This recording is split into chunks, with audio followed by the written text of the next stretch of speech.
যদি আপনি বলেন এসআইআর, আমি প্রথম বলি 2024-এ যে ভোটে জিতে নরেন্দ্র মোদী প্রধানমন্ত্রী হয়েছেন, যদি সেই ভোটার তালিকায় ভুল থেকে থাকে তাহলে প্রথম বলুন যে মোদী দেশের অবৈধ প্রধানমন্ত্রী। অবৈধ তালিকায় ভোট হওয়ার পরে যদি কেউ প্রধানমন্ত্রী হয় তাহলে মোদী প্রথম বলুন আপনি অবৈধ প্রধানমন্ত্রী, তারপর গল্প শোনাতে আসবেন ওইসব রিভিশন আমরা বুঝে নেব।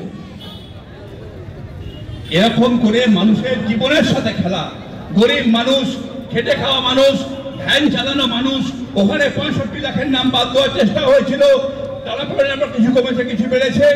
বিশ্বাস করুন সব থেকে বেশি নাম বাদ দিয়েছে মহিলাদের। আর রোজ বলেন অমিত শাহ ঘুষপেটিয়া বাদ দেবেন। আপনি বলছি ইলেকশন কমিশনকে চ্যালেঞ্জ করছে অন রেকর্ড, আপনি পাবলিশ করুন বিহারে কতজন অনুপ্রবেশকারীর নাম বাদ গেছে, তারা কোন ধর্মের কোন জাতের কি নাম, আমার নাম আছে কিনা বাদ বের করুন। আপনি চ্যালেঞ্জ করছি আপনাকে, যারা শুনছেন এখানে বিজেপি লোকেরা তো শুনছেন, একটা ভাই করে দিন মানহানি। আমি বলছি আপনি অনুপ্রবেশকারী একটা লিস্ট দিয়ে দিন যে এত লোক অনুপ্রবেশকারী বিহারে ছিল, দিতে পারছেন না তো, সব তো ইচ্ছাগত। মানে আমি রহিম বক্সি, আমরা বিজেপিকে সমর্থন করি না, আমাদের নামটা কেটে দেওয়া হোক হবার আগে। এটা যে পদ্ধতি, এটা হচ্ছে ইন্টেন্সিভ রিভিশন মানে নাম যোগও হয়। কত নাম যোগ হয়েছে বিহারে দিন তালিকা, প্রত্যেক রিভিশনের নাম ডিভিশনও হবে, যোগও হবে। যোগ কত হলো আপনার?